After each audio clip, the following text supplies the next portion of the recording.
All right. Yeah. Good morning and welcome to KBC News Check on this 14th day of November 2023. Here at News Check, we endeavor to ensure that we keep you afloat with all the latest happening here in the country and beyond. And just a quick one, let's first of all outline what we are expecting to happen today. There are a number of parliamentary committee meetings which will be held in Parliament. We are also keeping tabs with the Institution of Engineers of Kenya IEK convention. Is a one-week convention or annual convention that is currently happening in Mombasa. We'll be crossing over there as well. The president of Romania is here in the country and he is expected to hold bilateral talks with his counterpart, President William Ruto. Will be crossing over to State House as soon as they are ready. We also are having a workshop on GBV and modern slavery in supply chains. Is taking place today at the Boma Hotel, and we will also be keeping tabs with what is happening, and I'm quite sure a number of Kenyans are waiting. Today being the 14th day, we expect EPRA to be announcing the fuel prices, will it be an upward or a downward revisiting of that. But here on News Tech, we are also keeping tabs with the state of the nation, with the state of politics. What are some of the news items that are shaping up the conversation in the country? And not only that, we will also be looking at the flood situation in the country. With yesterday, I remember the Interior CS Kithure Kindiki professor said that 46 people have already lost their lives in various parts of the country, and more specifically we are looking at enhanced rainfall or El Nino phenomena, especially in the northern part of the country. There's a conversation that we will be having here. My name is Ben Troy Njoe. Lensa Odingo is my colleague who is handling the sign language interpretation. And first things first, allow me to introduce my panelist this morning, beginning from my immediate left. His name is Dr. Churchill Saoke. Dr. Churchill is a scientist and also a lecturer at the Jomo Kenyatta University of Agriculture and Technology, and also he's also a leadership and governance expert. And just next to him, we have Dr. John Mutunga. Dr. Mutunga is the MP for Tigania West, and he is also the chairman of the Agriculture Committee in the National Assembly. All the questions or conversation regarding agriculture, you check out our social media platforms as we are also live. I'm also expecting Honorable Abdul Kore, who is the Mandera South MP, Mandera being one of the counties that have had the worst hit when it comes to the floods. And first things first, good morning, gentlemen. Good morning. Good morning, how are you? Mheshimiwa, karibu sana. Asante sana. Mlipanda miti jana? Nilipanda miti kwa mlima juu. So the hardest task was to go uphill. Because you know I have several denuded hills, and therefore we decided to start from the top coming down. Okay. So in the next 5 years we shall be covering them. Yeah. It was a very successful exercise. Yes, and we'll be having that conversation as well. Okay. Dr. Churchill. Yes. Karibu sana. Asante sana. Well, yesterday was a tree planting day, and I'm hoping that it will be annually if you have to actualize the 15 billion trees. But did you have an opportunity to do the same? I'm part of the green movement, and I plant trees occasionally. And equally yesterday it was a boost for us, and bringing now the country into the whole picture. So I had to do that civic duty because I was given that responsibility, considering that we were given a holiday to do so. So it was a moment to plant more than I do every day. Yeah. And Mheshimiwa, looking at 15 billion trees in a country that experiences perennial drought, we are just from the worst drought ever. Yesterday was quite an exercise, and I'm quite sure we are going to be hearing the fruits of that, because in as much as we are looking at Kenya as an agriculture country, we also have to look at also the forest cover, and also we have to look at other factors that affect agriculture. Tree planting is one of those. Do you believe that is more or less like an over-ambitious project? No, it isn't ambitious because remember there's a time the forest cover in Kenya was around 6.1%. and it has progressively moved up. I think we are now at around 12.2 or 11.2, somewhere around there. So it's been progressively increasing. Sensitization is very important for people to realize the importance of having trees and the fact that Sahara is moving down and the certification is increasing. And trees have multiple benefits, many benefits. Trees are country makers. Wherever there are forests, you'll always find that there is a large amount of rain.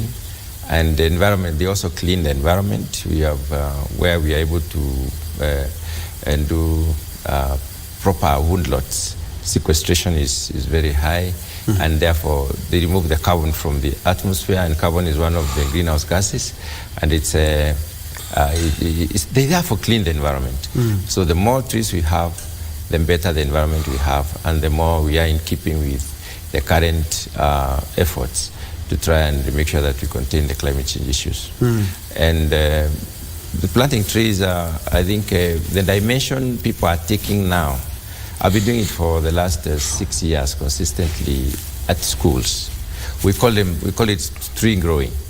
And tree growing has the essence of ensuring that a person identifies with a tree. So what I do is that I first of all, for those children who are in lower primary, we agree that we accost the parent to make sure the tree grows. For those who are in upper primary, the child is given a tree and they make sure it grows. And it's creating beautiful wood lots within the school.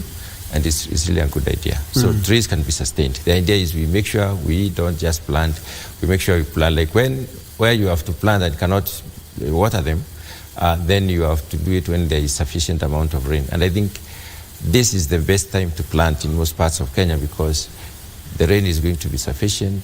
El Nino is spreading across. Secondly, there is a very short span of drought between February and March, and then we have more rain again up to July. So the trees will flourish in that case. Yeah. Dr. Churchill, looking at Kenya, in any project that we initiate, there must be some resistance or people who hold a different opinion in regards. Yesterday, some of the civil societies came out in large numbers to actually say that the government is wasting a lot of resources in this exercise. They're talking about just quoting one of them, said that if at all we are planting trees in all the 47 counties, the governors could have been the best placed people, or best suited people to spearhead that exercise, because if we talk about a cabinet secretary and PSs, they have an entourage of 5 to 10 vehicles, and they say the governors they are well equipped to initiate and also look after and ensure that this project is a success. I would like to take your views on that. Thanks, Ben. First, I would like to emphasize that building our forest cover is very significant and it's very important. And just like many of the advanced countries have been able to do, it's part and parcel of not just increasing the carbon sink for us, but also, just ensuring that we are in an environment that is more serene and more clean, and it gives you that natural ambience, and that even you makes you feel like you are interacting with nature. And so it's something that is very good, but it's also important to recognize the political economics around it, because when you're planting trees, you're using money, and whenever there is usage of money, various players will always want to be involved. And I think maybe some of the players who are opposed to the whole thing may have been, they are into the details of how it is being done, and the economics of it. But then, it's one thing to look at the economics at the local level, but also there is the economics at the international level, because you are trying to see how do you implement a project in a manner that it achieves the local intended purpose, but also portray some image outside. And maybe in the thinking of the architects of the tree planting day, they think that it may have it would have created a bigger clout if the entire government infrastructure was pulled and they take the lead of implementing the tree planting than cascading it down to the governance level. So there is the aspect of the international perception of the whole thing, and also the local implementation, which I think, of course, the civil society organizations will be very important, and maybe even the county governments will play a very significant role in sustaining the process of tree planting. Because you see, the civil society some of these civil society organizations have been in this process for pretty some time, for a long time, and so in terms of sustaining the tree planting projects over a longer time, they would be best placed and working with the devolved units. But then maybe at the point of initiating this project, there may have been certain aspirations of the national government that they needed to achieve, which needed them to pull the national architecture to show certain global clout for the purposes of maybe attracting more funds or maybe more support or things like that. Mheshimiwa, I would like to pick your mind on the same, because a lot of Kenyans are suffering because of the high cost of living, and whatever the civil society has raised yesterday, some would argue that they are valid, because if at all we are planting trees in all the 47 counties, the governors or the Council of Governors was the best suited to spearhead this, as opposed to CSAs, PSAs, and the local administration. The efforts we saw yesterday does not in any way bar the governors and the county governments to take it up and push it. They are supplementary efforts. I do not think there was, I think what ministries do once they are tasked, or what MDAs do when they are tasked with a responsibility like that, they do what is called budget rationalization, in terms of this is an activity that we have to conduct within our means. So I don't think there is extra use of extra resources. Actually, and I don't think there will be a budget line now. We planted trees, so this money will need to be refunded. What I think is that they have been told within they have been requested to officiate. This is a national tree planting day. And you realize that if we want something done seriously in this country, we actually give it a day. We have the National Prayer Day, we have the National, the Mashinani Day. You know, when we want something to give it really seriousness, we need to designate a day where everybody retires to do that particular issue. So first of all, giving it a day was significant, and it's important as a country for us to be able to focus. Because everywhere in the country, people spoke about trees. So they realized the importance. And this is a day when we passed the message.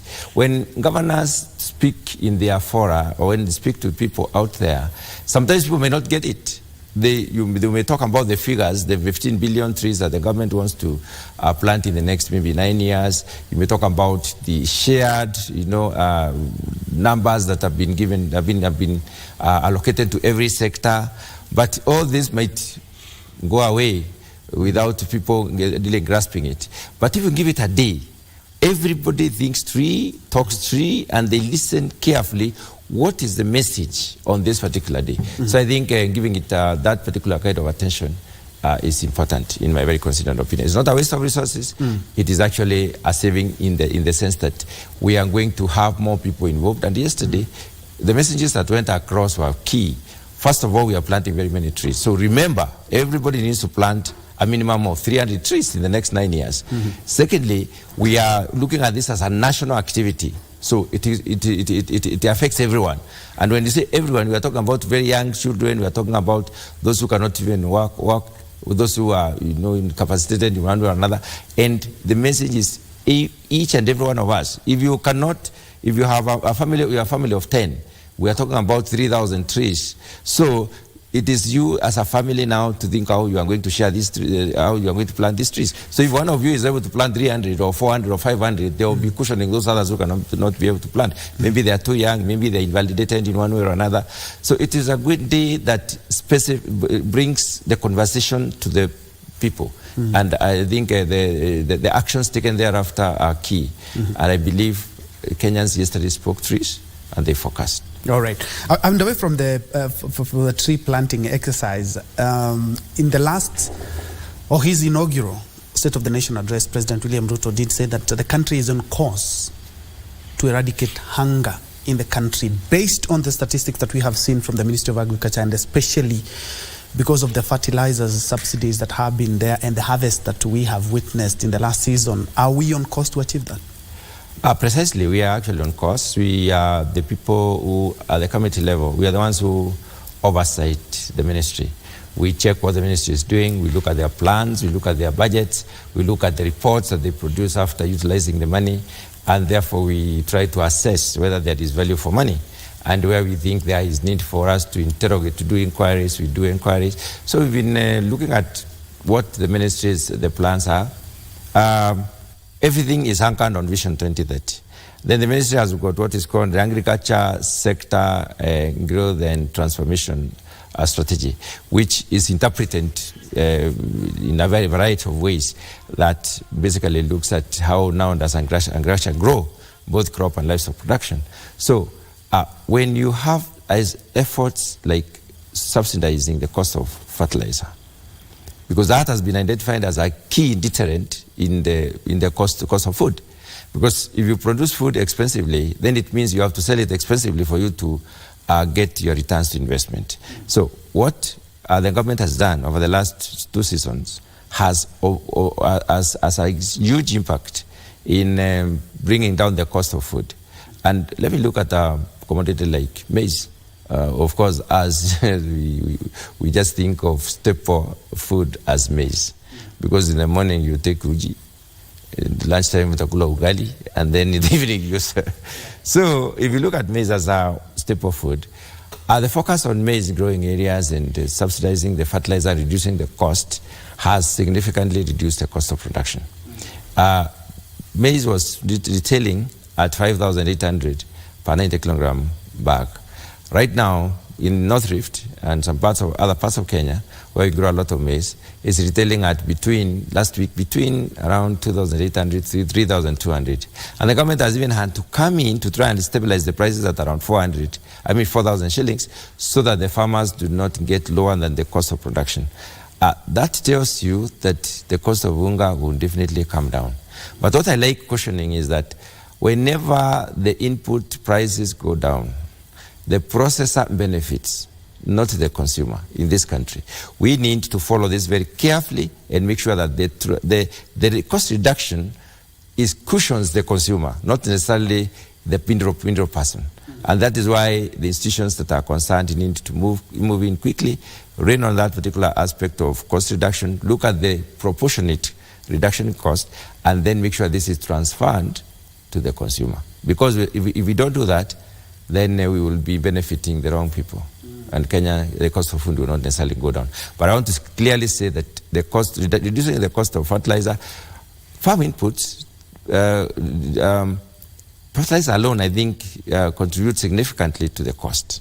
And once it is brought down, then the cost of producing that particular commodity goes down, and therefore it is possible for us to bring the cost of food generally down. Yeah. And Dr. Churchill, picking from where Honorable Mtunga has left it, in as much as maize is our staple food, could it be our Achilles heel because we are over-relying on it? So in terms of how the shift in market prices, the shift in the weather, all those are determined, quite the determinant, if at all, at the end of the day, the price of unga will go down. We have other cereals, we also have other avenues we can exploit, including cassavas, including millet, all these, which are some, if you look at East Africa and looking at countries like Uganda, they have done that. They don't over-rely on maize. They have bananas, they have millet, they have cassavas. Could this be our Achilles heel over dependence on maize? I think the over-reliance on maize is and the need to diversify our food streams would be a good option. But from where I said, I think that it is important for us to look at the opportunities that lie on even the over-reliance on a specific food, because it's an opportunity for the country to think through how best we could produce to meet our need for purposes of security and to an extent of even exporting more. Because otherwise, diversification is an option, but then it will mean that we have been defeated to beat the challenges that face us being able to produce enough to meet our need for staple food. And even those diversification, if times emerge where other food streams, the need for their need rises to an extent that, maybe we now have more than one staple food and we are not able also to meet the challenges that will emerge at that time, then, it will always be a recurring process. So I think that we need to, in as much as diversification is one option, we also need to look at the issues head on and act on them to achieve the food security that we need, and not just food security, also even produce surplus for purposes of export, which will be very good for our economy.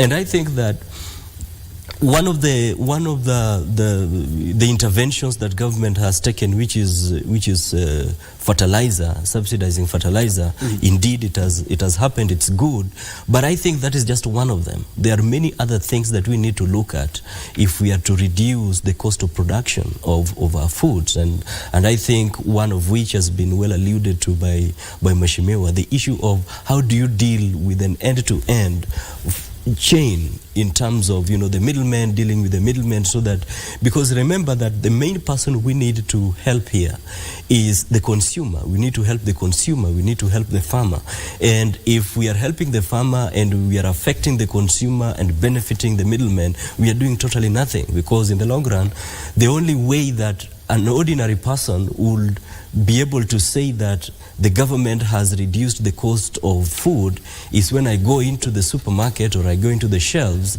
and I find that the cost of food is lower.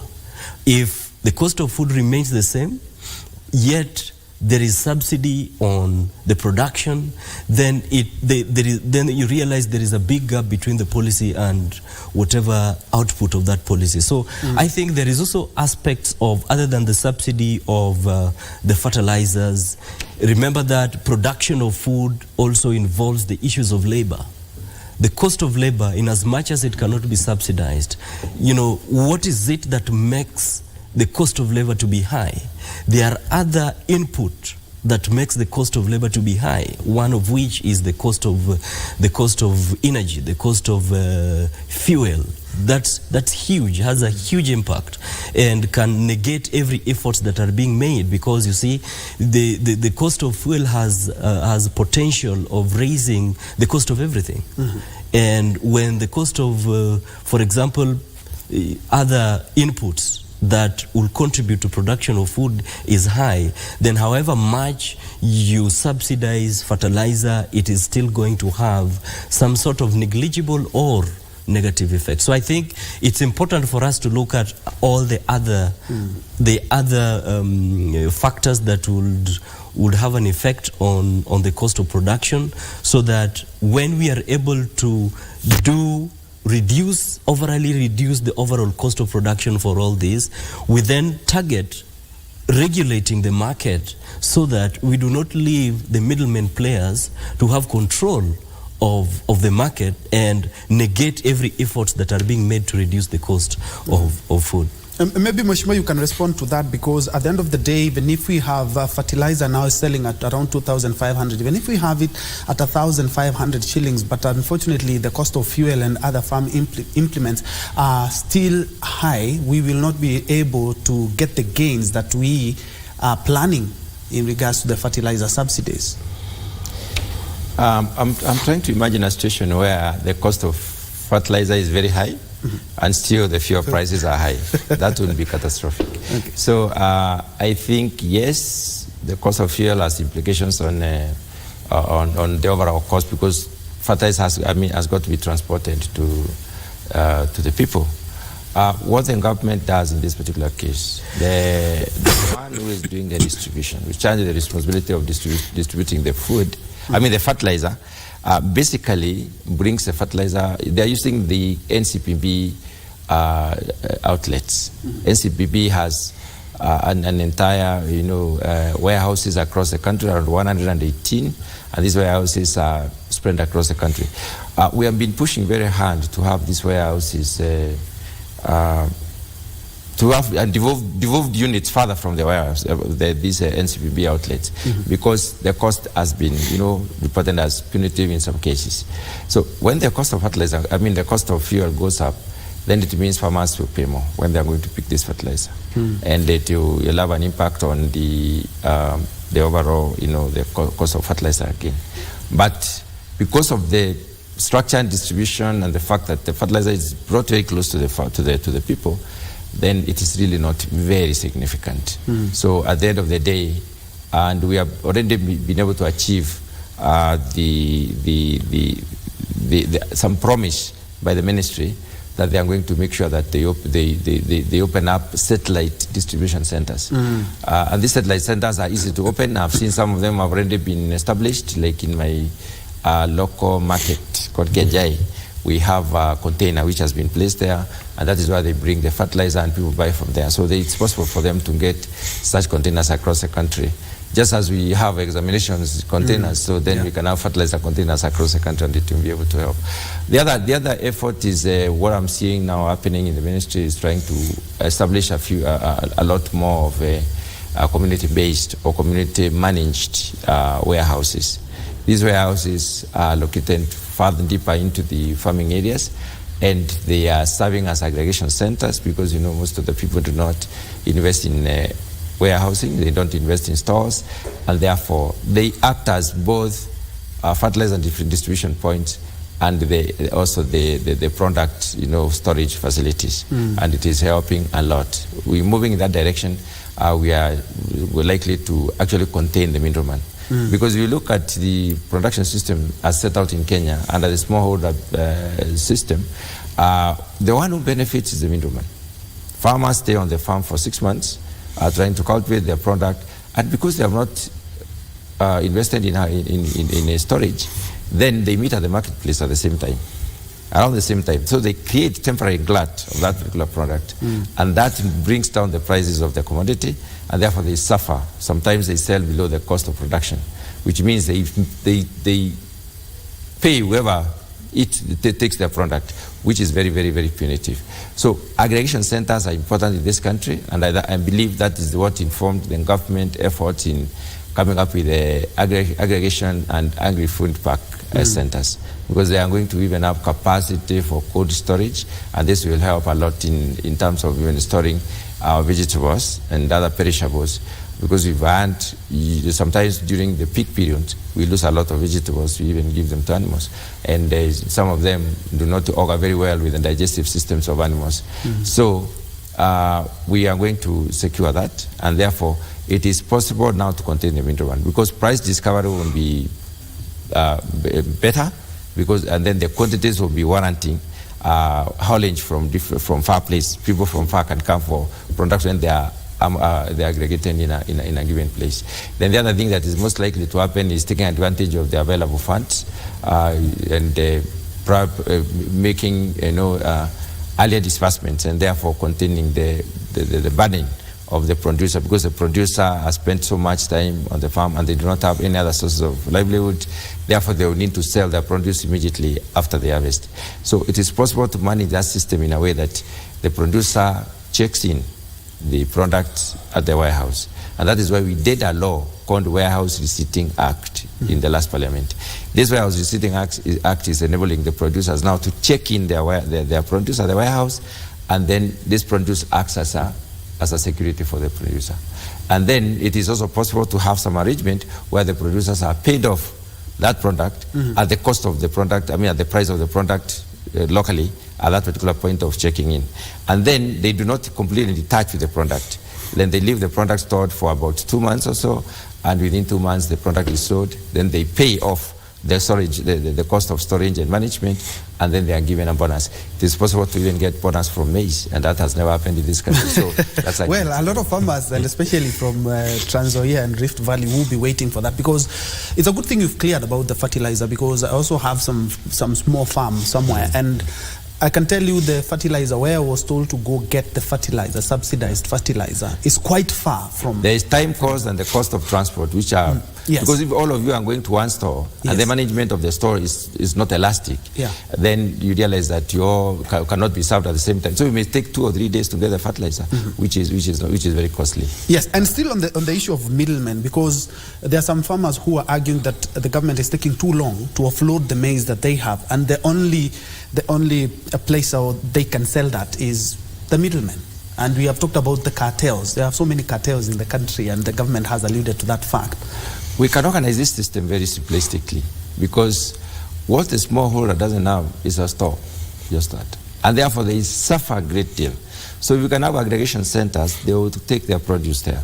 Then it is possible for them to check off that produce through a bit of payment. If they are paid something to wait, they can wait, and they'll get more money. Then we'll get rid of the middle, because the problem we have, what we call cartels, actually are middlemen. Either they come in with because they have better knowledge of the industry, or they come in to complicate systems so that people do not get benefit from the investments. However, storage is one of the ways we can assist the middlemen. We can assist the farmers to circumvent the issue of the middlemen. And that is why even efforts have gone around to create farmers' organizations. Sometimes these organizations are civil society in nature, and therefore they do not really have the muscle to invest in procurement of this product. But the way the government is going, the other day the president said, indicating that there is still a hustler fund phase 3, which is going to be focusing on organizations. And that hustler fund phase 3, in my perception, is likely to help us to have organized groups keeping their produce together, because they are doing it right now. Some of them are already doing it. They put their produce together, they hire they rent some space within the market centers, and then they store for some time. Because if you store for about 2 or 3 months, the produce can even double. The cost of the produce can double, the price. I have witnessed cases where farmers offload all their produce to the market, they sell at price X, and then go back home. Within 3 months, 2 months, they need also to eat. They are finished what they are, they have to go back to the market. And they go and buy at 2x. So you'll be combining 2 units to buy 1 unit that you already, if you had stored, you just basically withdraw your unit. So I think storage is one of the things that the government needs to do in order to increase leverage the benefits within the industry for the farmer. All right. Dr. Churchill, some Kenyans have argued that the government should relook at some of its tax regimes and maybe spread them over the next 4 years. Some have even quoted the Bible that there's a time for everything, but looking at how the government has structured, a lot of things are falling within the first, let's say, 24 months of their regime. Yeah, before I answer that question, let me just delve into a little bit into the question of post-harvest processors. And I think that it's in the issue of handling our foods post the harvest. It's something that we also need to look at it more holistically. And in addition to maybe bringing certain incentives to make people store their foods, there is also the need to sort of invest in certain technologies that will help the farmers to handle the post-harvest losses, because this is one of the things that really accelerate the farmers to sell their produces even at an extremely low cost. And sometimes you even find that they have to sell these what I would call luxury disposal of products. When you go to some of the maize growing areas, you'll find people going to pluck maize on the farms before they are the moisture content is well reduced, because there's a lorry waiting there and they want to sell each of these pieces. I mean, that's luxury, sort of what I would call luxury disposal of produce.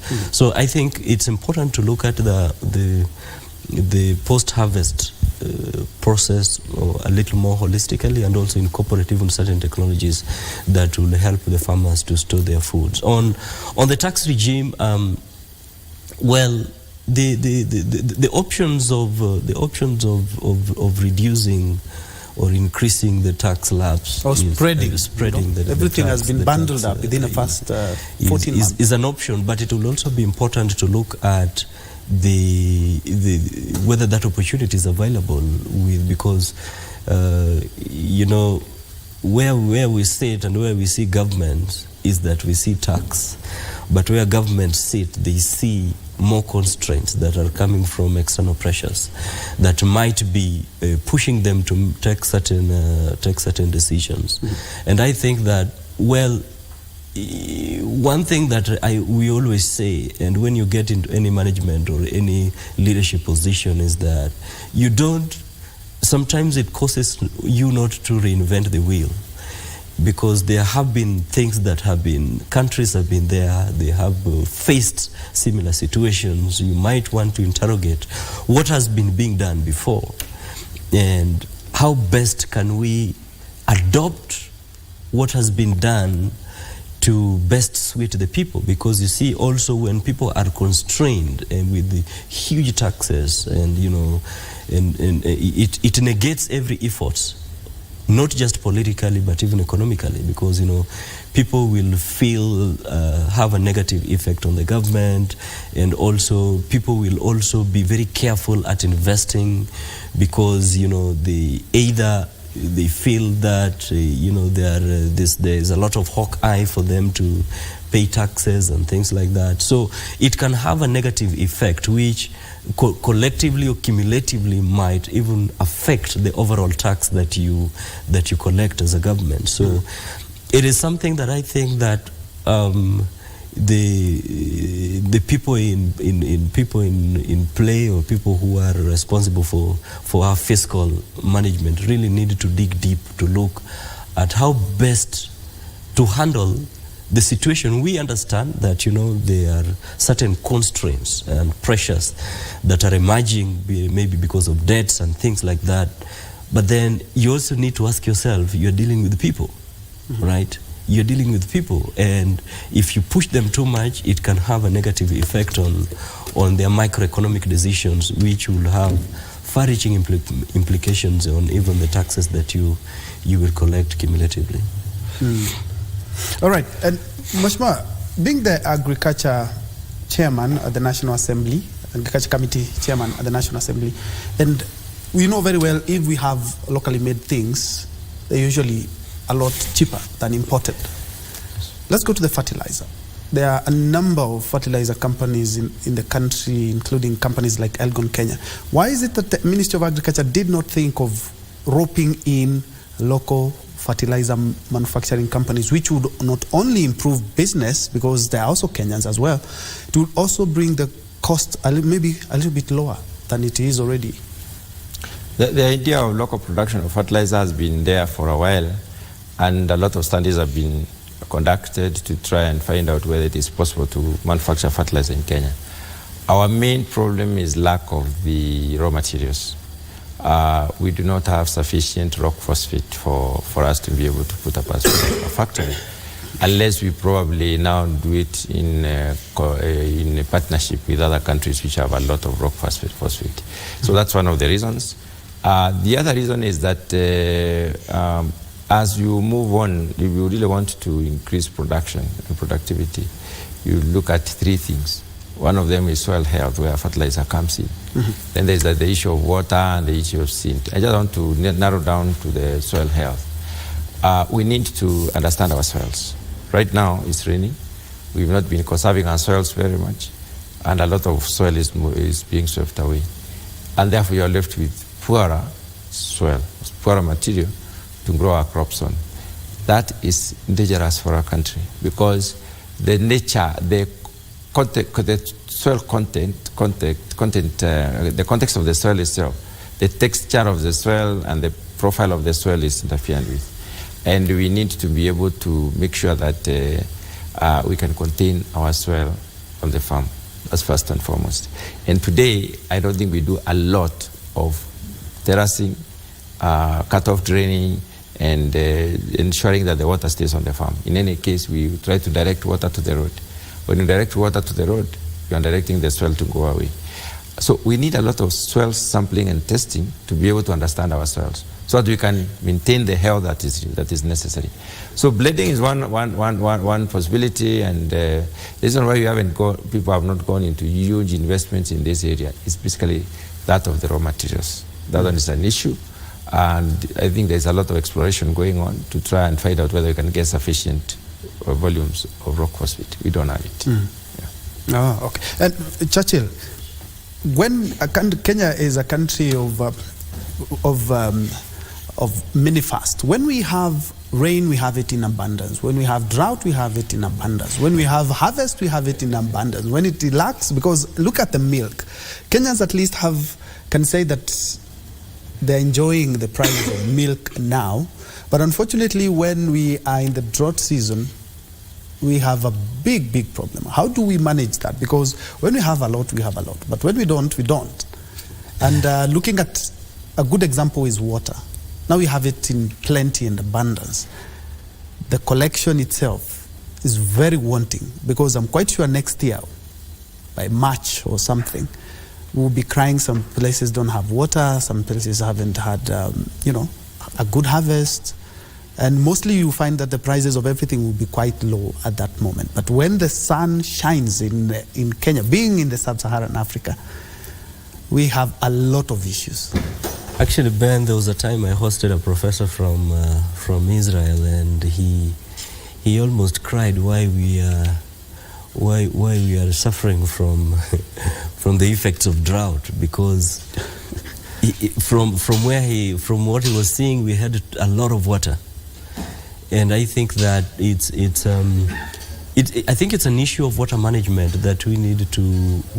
There has been efforts to do that, and we need to really look at the government level and even at the domestic level, in terms of how do we harvest water.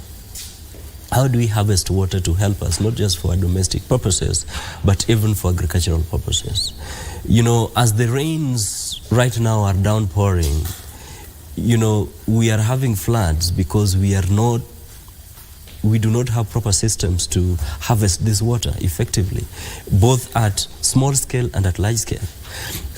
Water harvesting in your homes will be sufficient enough to even help you to deal with water shortage during dry seasons. You have water storages, and I was excited at one point. I was doing some work in Ukambani, and I was excited about this lady who heavily invested in underground tanks, and all the waters that were coming from her roof in her facility, it was her institution, they're all going there, and she always had water for not just domestic and use in her institution, but even for irrigation. And I think that these are things that we can also emulate, even in our homes, and even at the national level. The dams that have been earmarked for constructions, we need to speed them up, because these are ways in which we can harvest this water and help use them during dry seasons for domestic use, and also even for agricultural purposes. So I think that we need to have that deliberate effort, both at government level and also at individual level, to harvest the water. It is something that if we do not become deliberate about, we will continually cry for floods. And the floods are coming and they're going. It is swimming, it is destructive, killing people, spoiling property, and the water is going down into the ocean. And in the long run, when it is done, we will still come back crying. We are investing money in the disaster management of trying to help the people whose homes have been spoiled by the floods, and at the same time the disaster management of the droughts that we will still have mitigated using the water harvesting systems. The other thing is just the whole concept of even these tree planting seasons. These are things that are also very important. Trees are very good in terms of catching the water in the soil, and I think that even that deliberate effort from not it has now been established and started by government. We need to continue on planting these trees because they'll help us to catch the water at the ground level, and also apart from that, they also help to stabilize the structure of the earth, because then you'll not be able to see muds of during rainy season. You'll not be seeing muds of floods, which also ends up being very disastrous and fatal for communities. And Honorable Mutunga, still on the same, the water collection is quite wanting. The government did say that at least it's going to do at least 100 dams, but look at the situation now. Yesterday, during the tree planting day, here on studio, we were with the EcoSave founder, Daniel Wanjuki, and he said that in Ngong, they are using recycled water for trees. They're not just waiting for rain. The recycled water, they are using them to plant trees, including fruit trees. Why is it that the country, when it comes to water collection, is quite a big issue? And we know very well a lot of dams collect water, and that water is used for irrigation. I don't think we have put in sufficient investments in water, surface runoff collection, the water that runs after the rains. We haven't put in and especially now we have floods. Let me say that Kenya gets more than 4 times the amount of water we need to irrigate our country, the entire country. There's no part of this country where we can't produce anything. Right now, the northern part of Kenya, northeastern, and even part of eastern is awash. There is so much water right now. And all that water is streaming down to the ocean. The ocean doesn't need a drop of that water. The ocean will still not change. The amount of water will not change significantly. And it will not be useful to the ocean in whichever way. We are actually bringing in foreign bodies into the ocean and eutrophication or growth of plants, and which is not necessary. Now, what I've witnessed in the sector is that there has been a slow growth in the area under irrigation. And there are 2 types of irrigation. I see one working, which is completely irrigated production system like rice, where we have the Mwea and the Nyando, the various areas that we are irrigating. But when it comes to other crops, we do supplementary irrigation, unless probably where we have the high-value crops where we are producing through 100% irrigation. Now, irrigation is the only way we can feed ourselves as a country. We have land, we have soil, good soil, and therefore we need water. So for us to be able to get sufficient water, we must trap this water from going to the ocean. The second thing is that you realize even our rivers, they drain to the ocean, to the sea, to the Indian Ocean. And we could trap all this water upstream through damming and use it to irrigate downstream. That has not completely been done. Now, the government has plans, and of course there are projects that are going on right now. There is a progressive launch of the 100 mega dams. The government intends to do about 100 of them. Get wherever we can get water streaming in, especially trap the water from the rivers and streams, so that we can contain this water upstream. And this water can now be used for irrigation downstream. Then there is also the issue of earth dams, where we can now collect the surface runoff. And there's a plan to do about 500 of them, which I think is also being rolled out progressively. The other one is the water pans, which are localized at the farm level, depending on the size of the farm. And we have several. I think the cabinet the other day passed around 4,000 more water pans this year. Every year there has been a number of water pans that have been done. Now, if we can contain our water on the land, we will have an extremely beautiful land. Water bodies change the environment.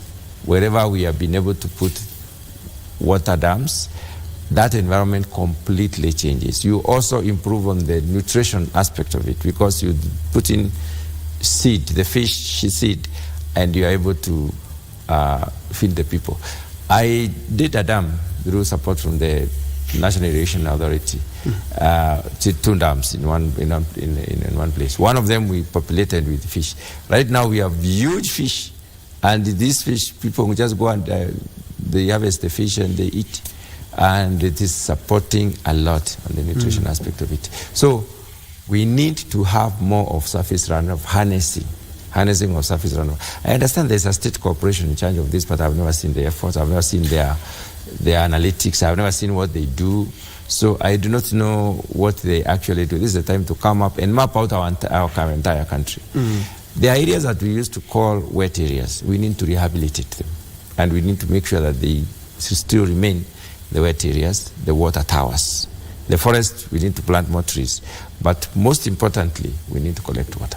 Indeed. And that is the only way we can survive as a country, because we can do supplementary irrigation where we have already planted using the rainwater, and in most parts of this country crops don't grow because they don't grow to maturity, because at a certain point they wilt out, because after so much of the rain then there's going to be the sun.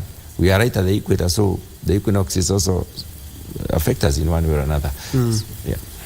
You are watching KBC News Check, and in studio we have the Agriculture Committee Chairman at the National Assembly, Honorable Dr. John Mutunga, who is also the Tigania West MP, and also Dr. Churchill Saoke, who is a leadership and governance expert and also a lecturer at the Jomo Kenyatta University of Agriculture and Technology. And we are talking about the state of the nation, and especially when it comes to matters agriculture.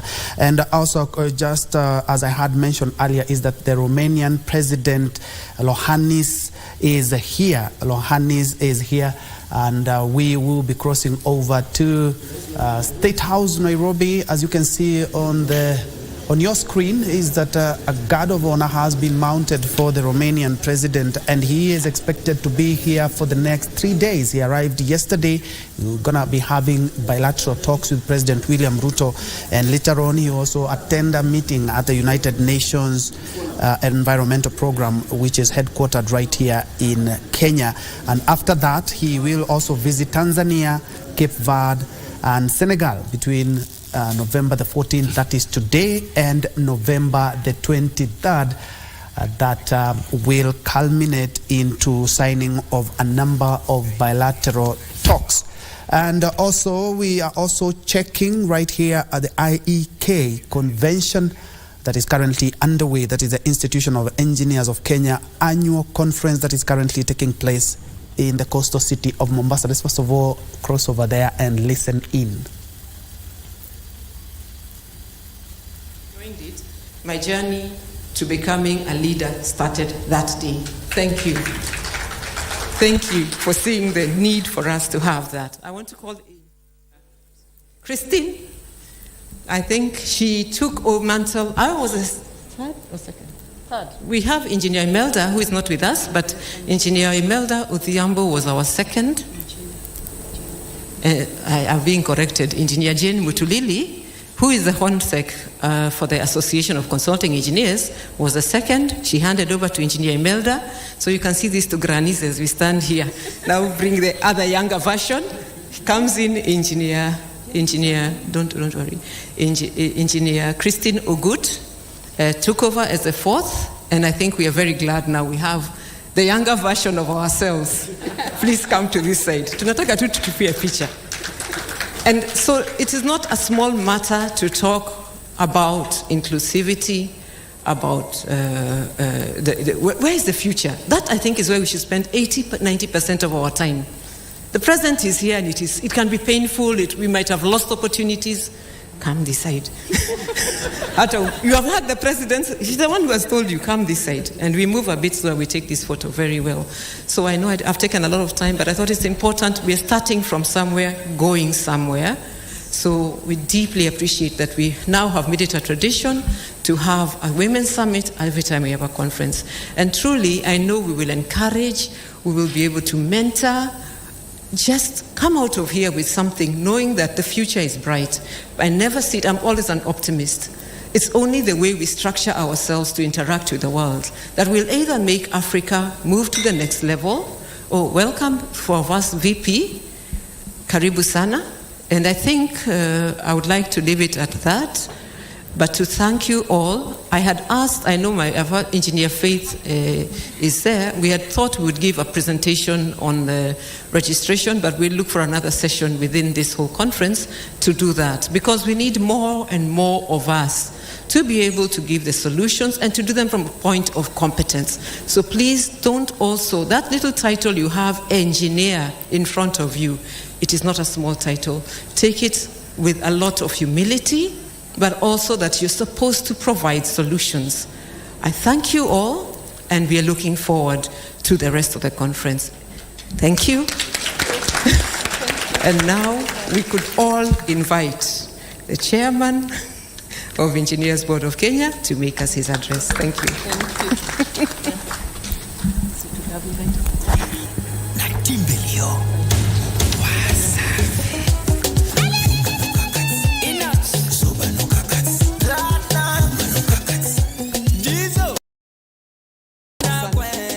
Thank you. Karibu.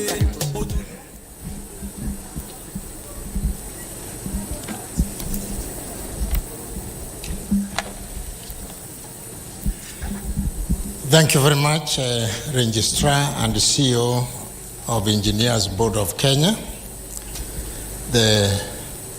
our chief guest, PS State Department of Diaspora in the Ministry of Foreign Affairs and Diaspora, Ms. Rosalind Njogu, the President of the Institution of Engineers of Kenya, Engineer Eric Ohaga, other presidents present from Sierra Leone, from Nigeria, from South Africa, from Burkina Faso, all our distinguished delegates, ladies and gentlemen, good morning. For those who know here, who live here, you know the greeting is not complete until you acknowledge God. God is good, and all the time, and that is his nature. Let me start by making a confession. And you know, I like confessing what is in my heart. When I was coming to this summit, I was feeling very shy because I was expecting us to be two men, me and the president, because we're invited to come and speak. But I see we are very many men who have found their way in the room. So when you listen to my remarks, they are not intended to demean you, to demean your status. They are just meant for women. So bear with me. And again, those who know me well, you know I draw a lot of wisdom, a lot of inspiration from the Bible. And again, as I was meditating this morning to come and talk to women, the Lord led me to reflect on the various women in the Bible. Starting with Eve, who was there at the creation. Many of us read the Bible from a selfish point of view and blame Eve. Eve should not be blamed. It is Adam who should be blamed, because Adam was there when she was. It's only that he was a mediocre fellow, just telling the wife, go fast, go fast. And so on and so forth. We have the mother of our Lord Jesus Christ, Mary, and so on. But today I want to pick on a woman who is very near and very close to our hearts on the topic we are discussing in this summit. And this is Deborah. Deborah, for those who know, in Judges chapter 4, she was a prophet and the wife of Lapidoth, and prophesied that time when she was a prophet, Israel had been misbehaved in the eyes of God, and God sold them to Canaanites. The land they were supposed to occupy, the occupiers had regained it, and they sat on Israelites for 28 years. So Deborah prophesies and tells Barak to go and reclaim. God has given prophecy that you can reclaim the land and get your independence. But Barak tells her, unless you go with me, I won't go. And Deborah again prophesied, and he told him, yes, I'll go with you because God had decided this time it will be a woman who won't be a judge. And she became a judge. She was very well supported by the husband, and she was a very effective judge.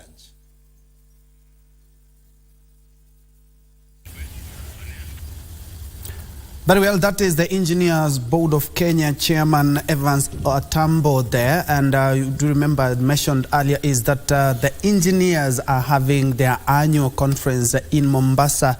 And we have Regina Manyara there keeping tabs with what is happening there, plus our Mombasa crew. And we'll be getting to that a little bit later on. But as I had mentioned, is that President William Ruto is, as you can see as you can see on your screen, is that the Kenya Defence Forces have mounted a guard of honor for the Romanian president, who is having a 3-day working tour. And today he is expected to be making bilateral talks and ties with the Kenya government. And they are out, that is President William Ruto, his deputy Rigathi Gachagua, and of course the Romanian president, who will be having bilateral talks with the head of state. He will be here for the next 3 days. After that, he will also be visiting countries like Tanzania and also Cape Verde. His tour of Africa will be concluding on November the 23rd. Let's first of all cross over and hear the sights and sound there.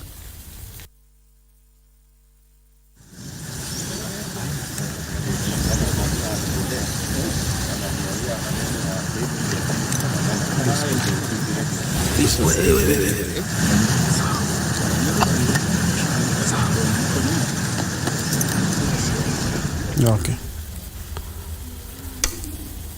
President Lohanis, also I had mentioned is that Senegal is also one of the countries that he will be visiting. Remember, it is his first high-level political and diplomatic engagement in Africa in the last 3 decades, and which aims at rejuvenating Romania's relationship not only with the country Kenya, but also with several other countries, Senegal, Cape Verde, Tanzania, and Kenya as well. And as they had also quipped, is that he is also keen on ensuring that we revitalize the East Africa, and the EU. And other than that, he'll be relaunching the high-level political dialogue, revitalizing economy, sectoral relations, aiming at also capitalizing on new opportunities. And of course, Kenya having president for the last 1 year, the paradigm shift in terms of foreign policy. So he will be keen to strengthen that with his Kenyan counterpart, and also he will also be making a tour of the United Nations Environment Program that is headquarters right here in the country. After that, he is also expected to participate in the inauguration of the United Nations House. All that is happening right here in the country. And as you can see from what we are seeing on the pictures, is that more or less they are waiting for the president. The Kenya Defence Forces have mounted a guard of honor. We expect at least 21 gun salute in honor of the visiting Romanian president together with his wife. And after that, they will be having some bilateral talks and political engagements before he leaves for Tanzania to meet the President Suluhu Hassan tomorrow, before he also makes other visits to the other African countries.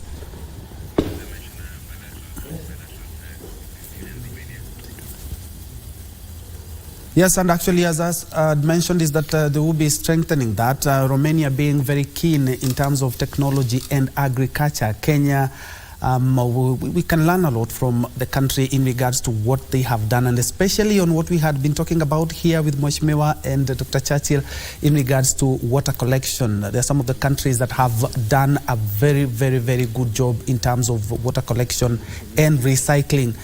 Romania and Israel being part of those statistics. And any moment now, we're expecting President Alohannis together with his wife, and will be honored as other presidents are honored right here in the country, and also at State House Nairobi by the 21-gun salute.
Very well, that was the Kenya Defence Forces band there, and President His Excellency Klaus Wana Lohanis is at State House, Nairobi. Finally, he is here, and after the anthem of the two nations have been played and 21-gun salute and the inspection of a guard of honor, now the two heads of state will be closed in bilateral talks that will focus on, among others, environmental conservation, among others, after which he is also expected to be going to the United Nations Environmental Program, UNEP headquarters at Gigiri. We'll be keeping a keen eye, and as soon as those two presidents emerge for a press briefing, we will be crossing over back to Parliament. I'm still having my two guests here for News Check, but for now, let's first of all have a quick break. We'll be right back.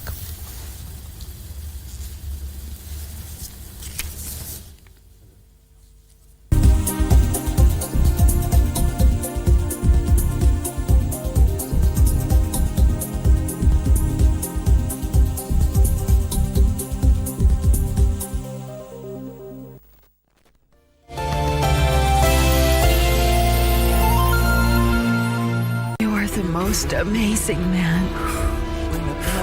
I love you, Daniel Otero. No. Wait, what are you going to do? I'm going to turn myself over. No, I'm going to turn myself in. I said no! I want you to leave San Juan and never show your face here again. When Daniel found out that Carolina was having a baby, he was dating Isabel, and he broke up with her just to go back to Carolina. Is it true that you had a secret affair with Isabel? Yes, it's true. This hypocrite of my wife cheated on me with Danielle.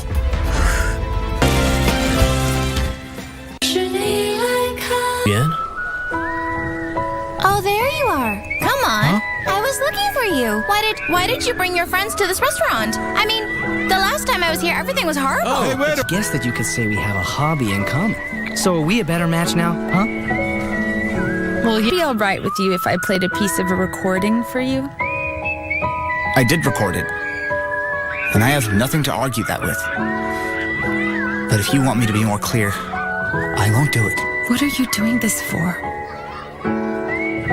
I always thought you were brilliant. I never thought you could be so despicable. It's clearly a scam.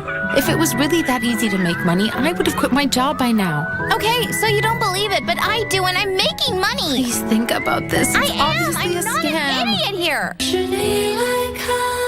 Jah will never leave our bound and wayside. He will never leave I alone.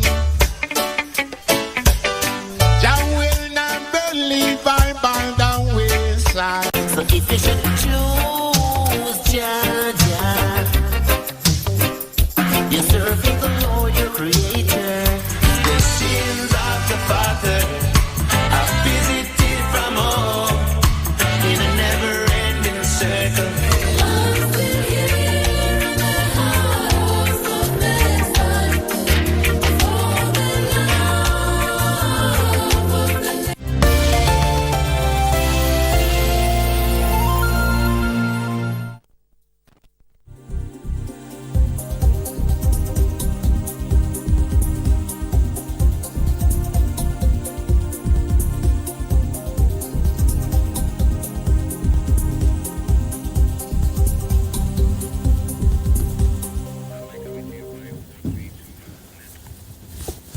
Welcome back. Just in case you joined us, this is KBC News Check. I'm still with my two guests, beginning from Honorable John Mutunga, Honorable Dr. John Mutunga, who is the Agriculture Committee Chairman at the National Assembly and also the Tigania West MP. And just next to him, we have Dr. Churchill Saoke, who is a leadership and governance expert and also a lecturer. And we have been looking at the state of the nation and more specifically on the situation that we are having, the floodings, and also the exercise that was a national event yesterday, that is the national tree planting. But let's have a look at the floods.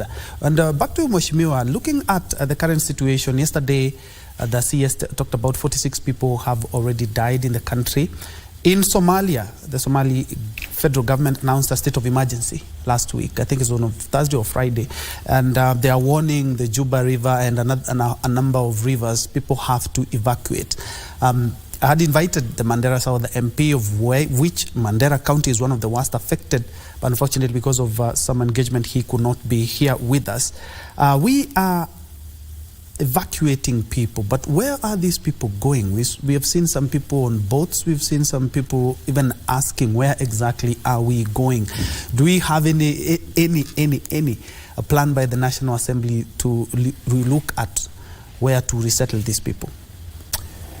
The flood situation is not only in Somalia, in Kenya it is also very serious. And incidentally, my constituency is also flooded.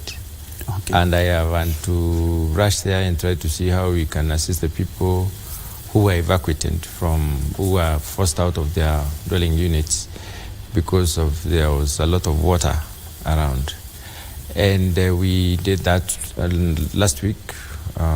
I think it was early last week, not last week, the other week, when we also trying to look for some food for them. You're asking a very valid question. Where are they going? They are not going anywhere. There isn't so much of the organization right now.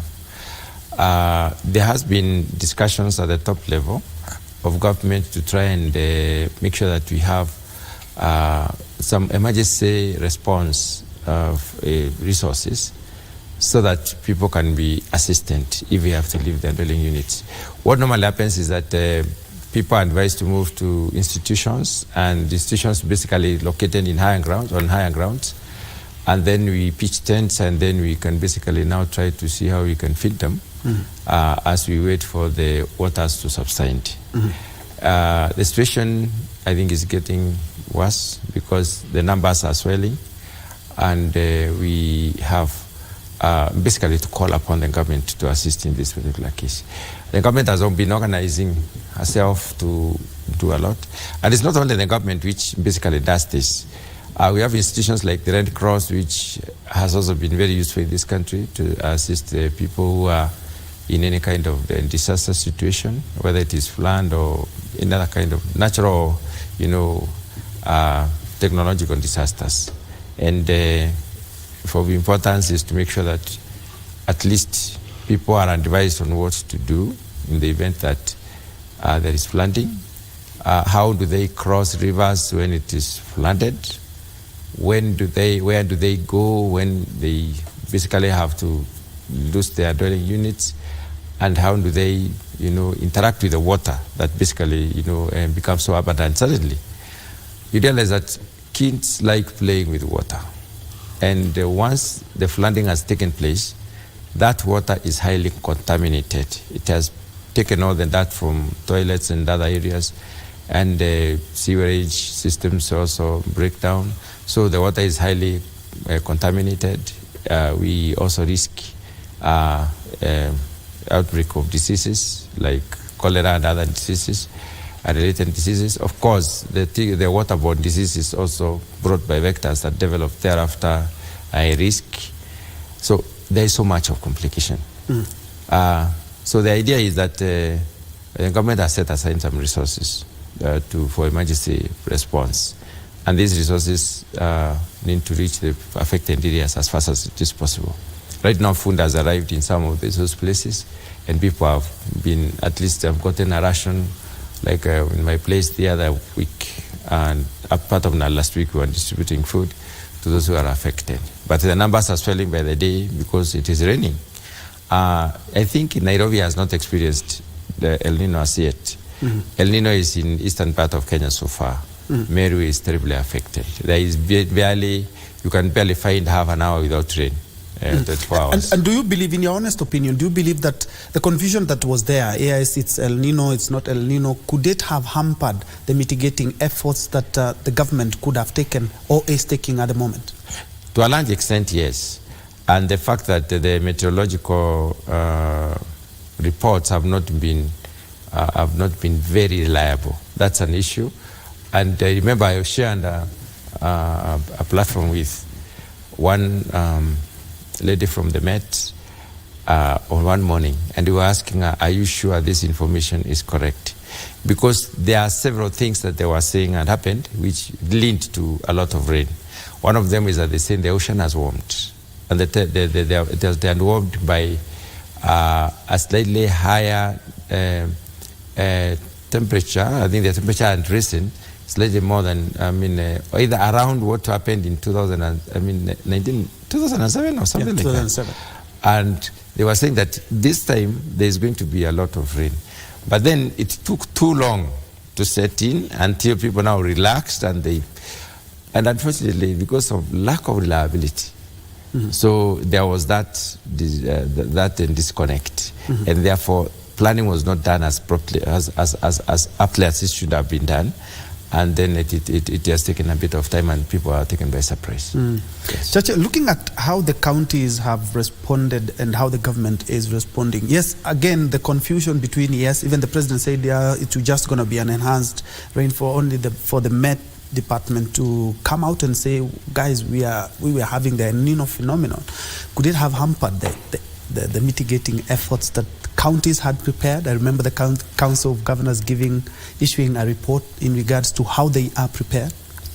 One very key aspect of disaster management is surveillance and reporting of possibilities of disasters. And I think that the challenge that we have had, and Muhesh has alluded to it, is that I think because of some sort of reliability of some data that we get from Met, we have reached situations where we have taken some of the surveillance reports from the meteorological department less seriously. And because we do not know whether what they are saying today is not just the same as what they said yesterday. So because of that, you realize that the issues of surveillance, there is a very big loophole and gap.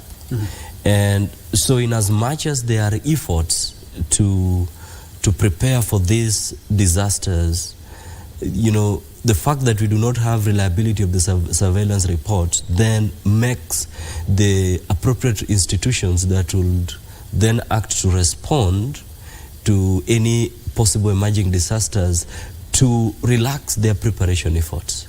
So I think that if we are able to reach that point where we take the surveillance reports are accurate, and with that accuracy we take them seriously to an extent that we are able to use them to prepare ourselves and prepare emergency efforts, prepare response efforts, and then that level of preparation becomes data driven to an extent that people, and this preparation is cascaded not just even at the agencies level, but even to individuals and even to families. I mean, one of the things that you have seen previously happening even amongst in some communities, you will actually see people seeing this as a flooded river, and they take the risks to pass through these rivers. So, and in the long run, it ends up that one of them drowns. It's interesting how sometimes you look at these videos and,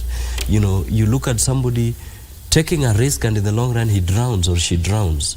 And I think that we also need to have our own personal responsibility to take our own early warning, because, other than the meteorological surveillance data, communities also have their own ways of doing surveillance, and these things used to exist, and some of them are even more accurate. And I think that even at the local levels, if some of those traditional efforts that are tested over time could also be used to help communities to avoid disaster and get to safer grounds, then I think that a top-down and bottom-up approach on the management efforts will then have a much better impact than, because sometimes top-down approach can also be very ineffective, because you end up realizing that the economic aspect of it takes center stage, and it sort of crowds the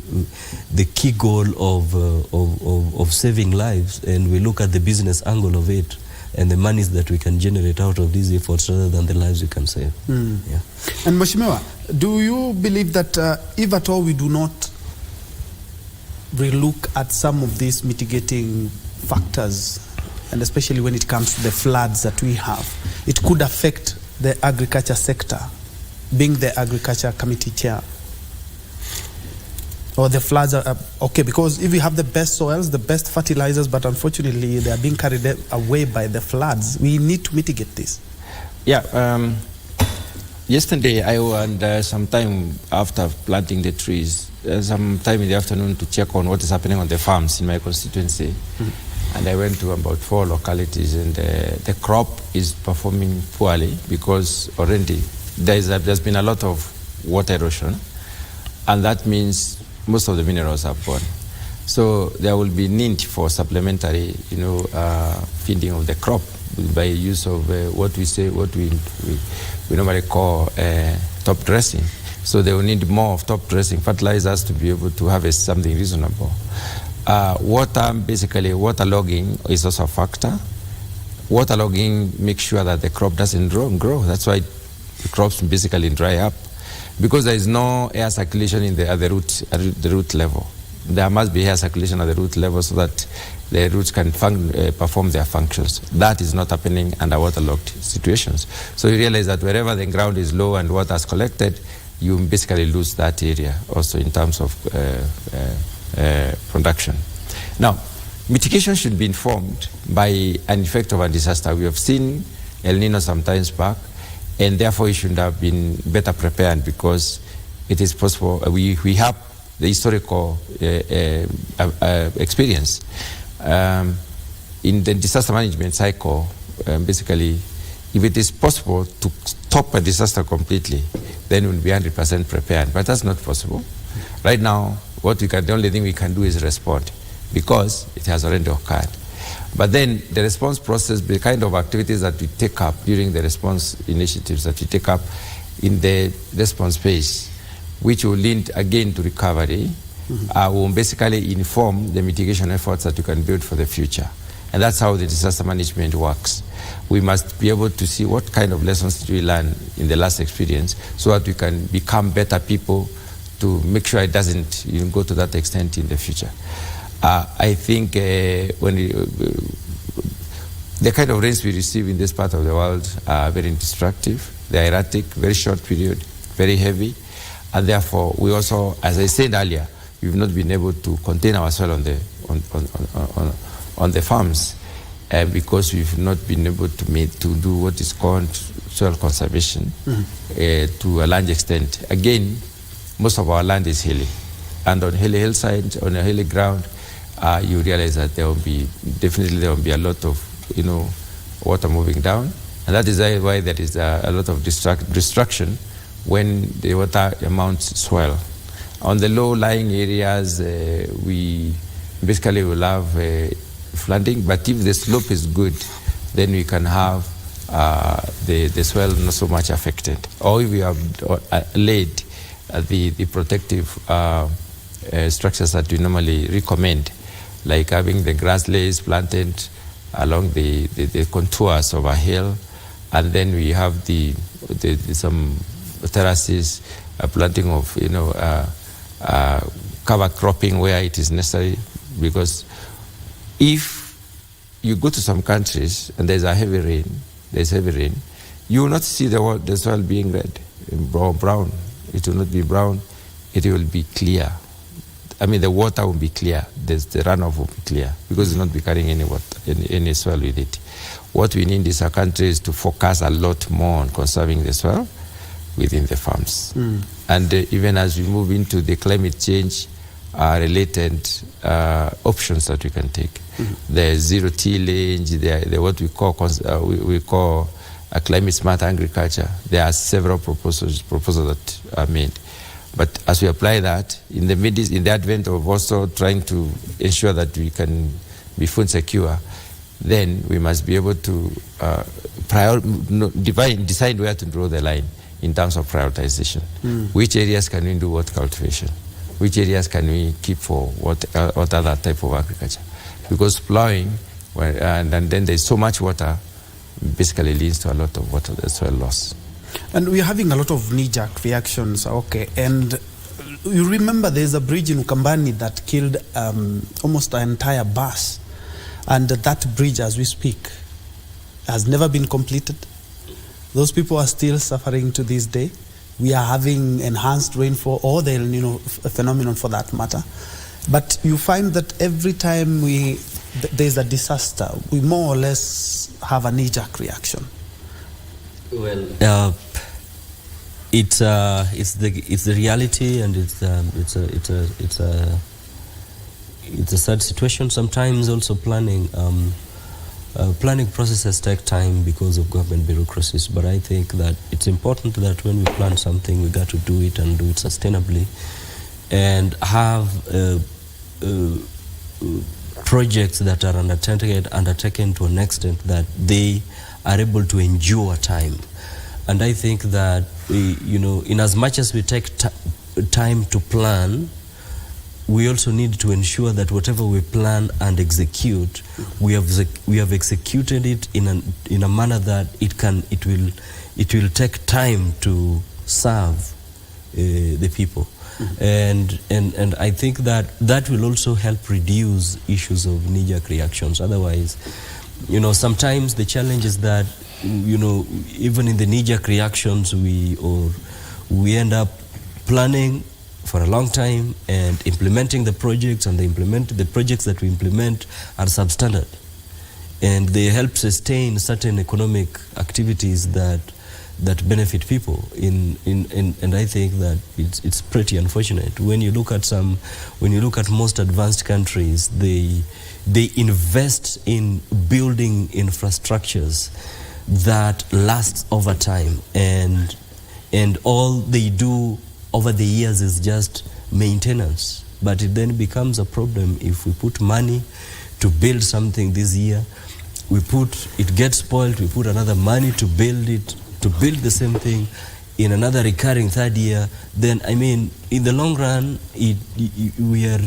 we are not benefiting the future generation of our nation. And in as much as individuals may be benefiting, but you're not inculcating a culture that will build this nation sustainably.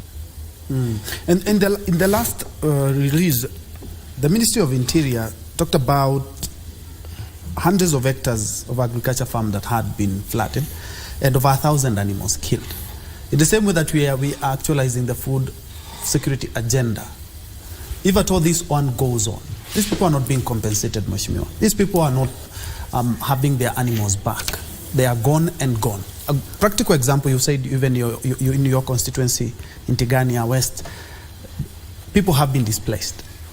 They cannot get any compensation or any. Actually, they're just going to maybe to schools or churches or learning institutions to sit out the rain.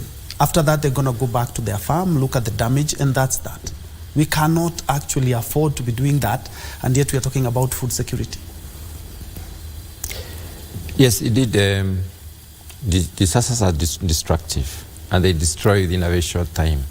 So they completely disorganize people, because they, like now, if you are visited by large volumes of water, it means, and you are not prepared for this water, so you just salvage whatever is possible and run away, which means people have lost a lot. Ideally, what we should happen is there should be some form of support from the government through compensation. So these people need to be identified, and at least we need to quantify it also, so that we can request the government to basically support them in one way or another.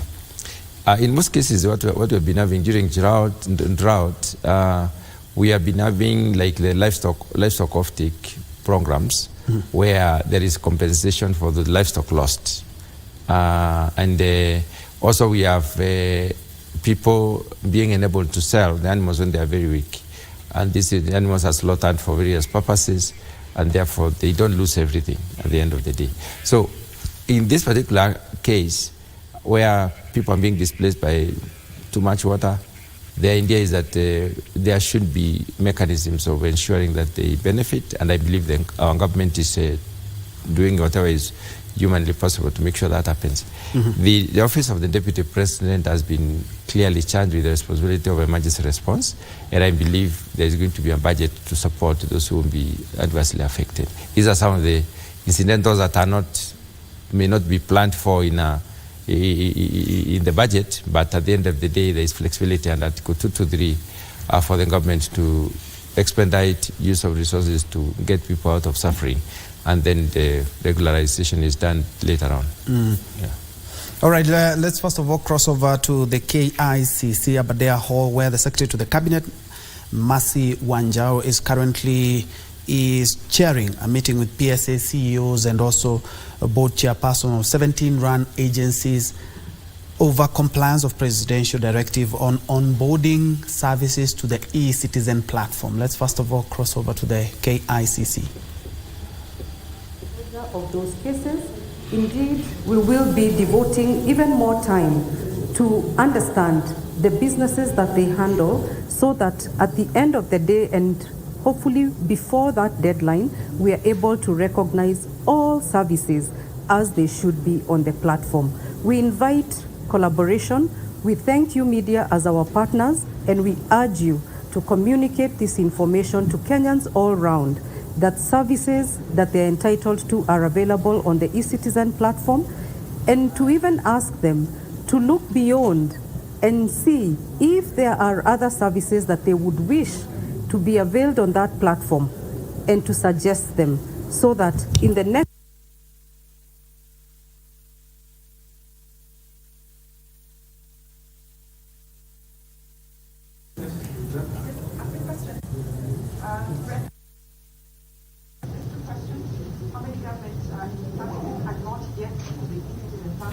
We do apologize for that technical hitch, but we'll be having a more detailed report in our subsequent bulletin. But a clarion call to the agencies that to ensure that all stakeholders are on board, to ensure that all the services that our e-citizen or government agency is providing, Kenyans know that they can access most of the services there. We'll have a comprehensive report on the same.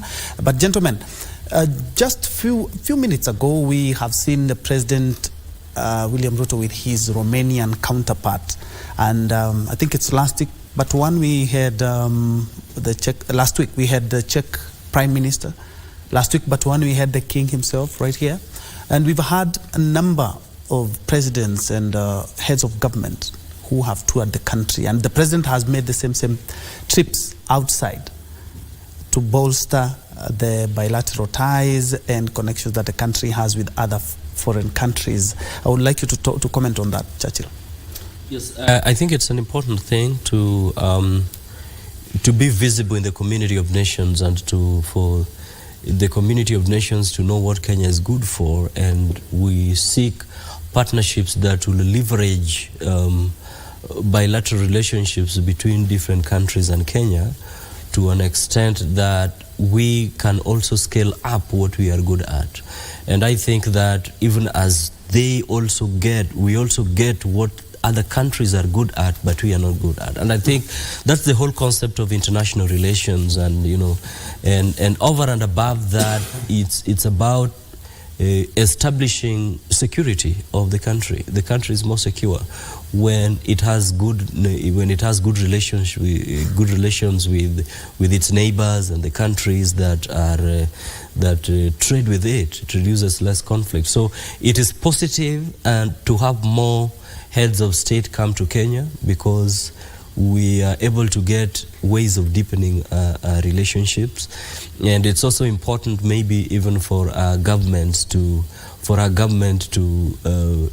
dig deeper into some of the opportunities that are being provided for by some of these visiting heads of state, and see how our country can leverage on them to build upon some of the things that, some of the challenges we are facing, and also use it to scale up some of the opportunities and some of the strengths that we have as a nation. So I think it's a strength for us in terms of how the nations of the earth visualize our nation, our country, and putting our country in a position where they can see Kenya as a strategic partner for not just trade, but also for political and social growth. Mheshimiwa, I would like you to comment on President William Ruto's foreign policy that he has adopted.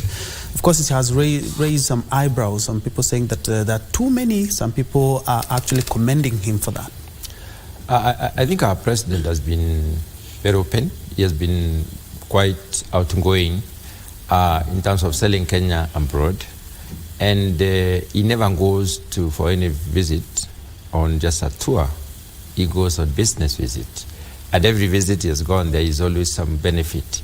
The other day I saw the deputy president, because he's his principal assistant, saying that he will enlist the benefits accruable from all the visits. You do a matrix where there is the visit and the benefit that has been accrued from such a visit. A visit to a country like Romania, or maybe the president of Romania coming here, has a lot of implications to the Kenyans. First of all, Romania is a trading partner to Kenya. We have a balance of trade which we probably would like to narrow down. There is a lot that we can do. We can sell to them. And the more they come to us, for instance, or the more we have these close discussions, because I saw the other day we had the Romanian ambassador to Kenya, which means now they will have a lot more to know. They will get to know more about us, and we are likely to have more of Kenyan products being sold out there. The idea is that when you have market for products, then you can be very strategic in the production. It follows that. You can reorganize the value chain to be able to supply to the target market. On the other hand, Kenya is looking out for investment partners. We have a lot of areas that we want to invest in. We need to industrialize our country. We need to create jobs. And you cannot create jobs without investment. And I believe Romania has many companies and many individuals who probably will find space in the Kenyan economy and do investment. The education system is a little bit better than us, because they have better universities, for instance, and better other institutions. They are more edged towards their technology, technological innovation centers are a little bit better than ours. So we have a lot more to learn in that space. Such interactions will help us a lot in sharpening the skill of our own scientists, and also challenging our scientists to be more innovative, and also learning even from them through technology transfer. So there is a lot that you can benefit as a country through such relations. And I believe, I don't think President Ruto is wasteful. I think President Ruto is strategic. He has a plan which he needs to, which is supposed to be implemented. And that plan has been able to sell it to us, and we've owned it as our plan.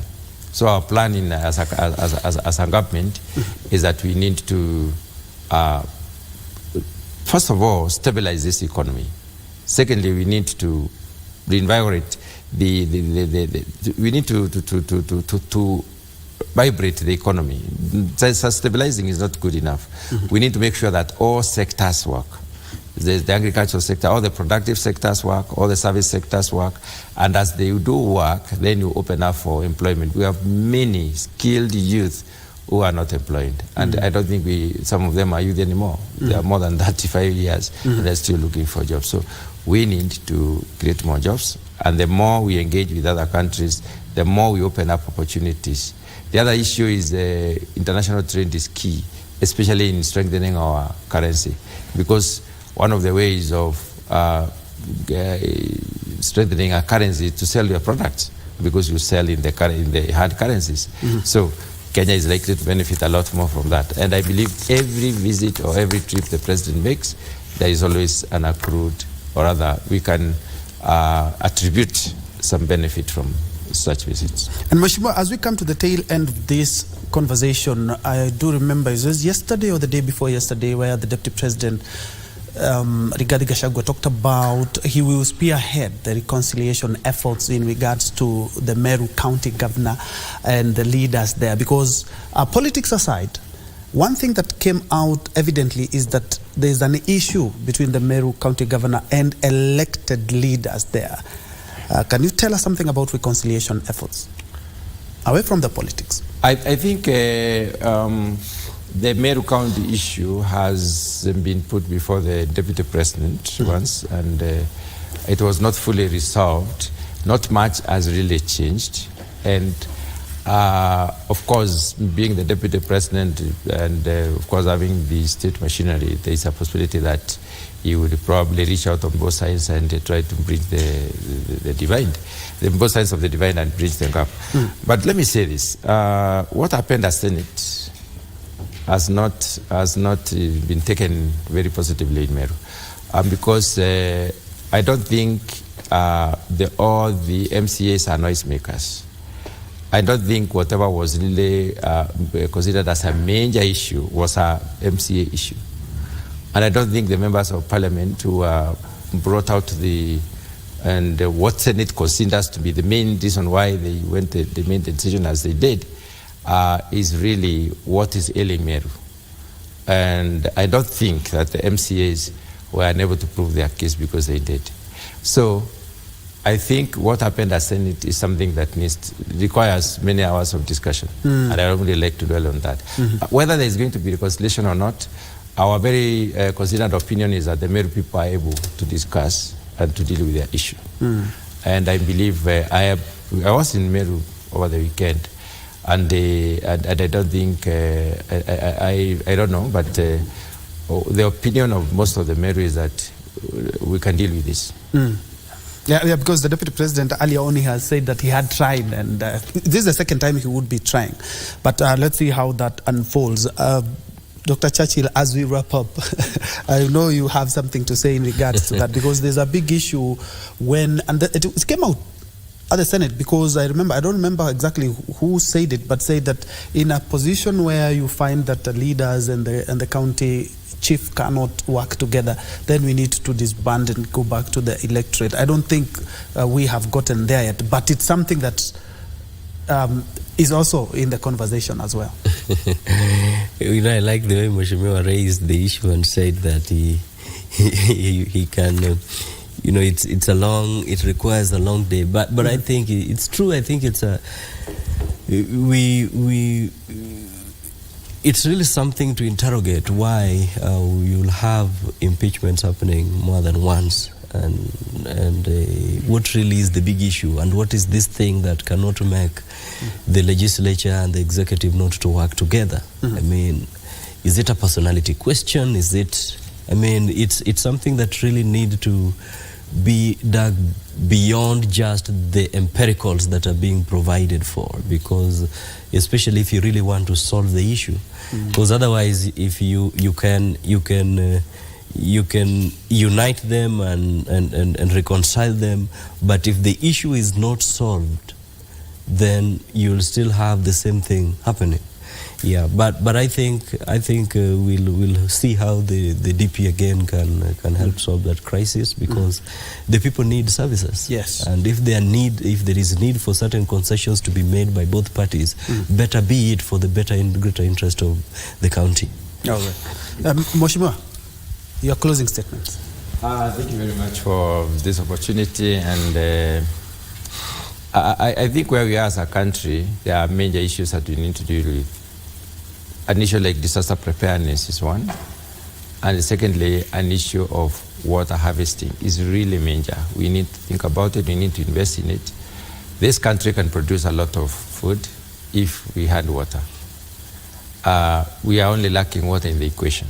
Production and productivity equation does on three issues: good variety seed or good quality material that you propagate, good soil or soil health, and water. So water is one of the scarce commodities in this country, and I believe that we normally get a lot of water. God has given us the opportunity to have, every year we can get more than 4 times what we need. All we need is to manage and harness this water. We will better our environment, and we will be able to produce enough food, not just to feed ourselves, to sell to Romania and other countries. Dr. Churchill? Yeah, I also echo the need to have, data-driven data-driven surveillance system for disaster management, and using that data to make informed response decisions that can help save lives.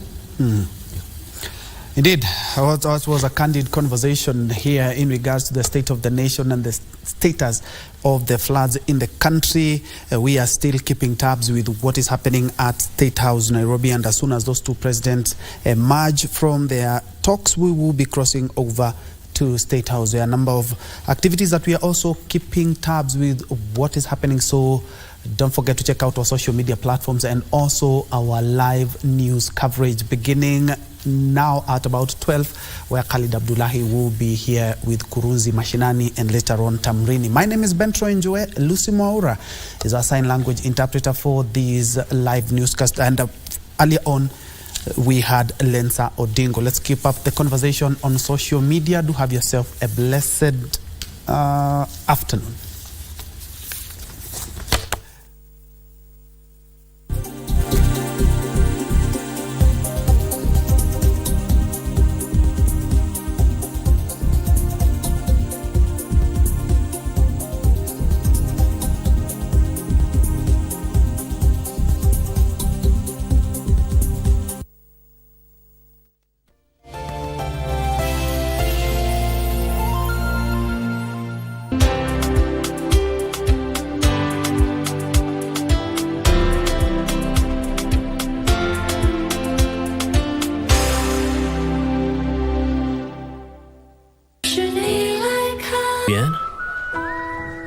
Oh, there you are. Come on. I was looking for you. Why did you bring your friends to this restaurant? I mean, the last time I was here, everything was horrible. Oh, hey, wait. I guess that you could say we have a hobby in common. So are we a better match now, huh? Will it be all right with you if I played a piece of a recording for you? I did record it. And I have nothing to argue that with. But if you want me to be more clear, I won't do it. What are you doing this for? I always thought you were brilliant. Truly. But I never thought you could be so despicable. It was clearly a scam. If it was really that easy to make money, I would have quit my job by now. Okay, so you don't believe it, but I do, and I'm making money. Please think about this. I It's am. obviously I'm a not scam. an idiot here. Pindi tunapowasha vifaa vyetu, tunapata fursa ya kutangamana na wasikilizaji wetu. Karibu sana thĩinĩ wa tabarĩra ya Rwiga. Tunapeperusha utangazaji uliobobea katika habari, nĩ ũndũ wa macio na mangĩ maingĩ, burudani, haha nĩ harĩa tũkoragwo tũkĩigua nyĩmbo mwaki nyĩmbo hota na hamasisho la kiroho. Usiachwe nyuma. Jiunge nasi kwa safari ya kufana katika 99.5 FM. Soro FM. Soro FM.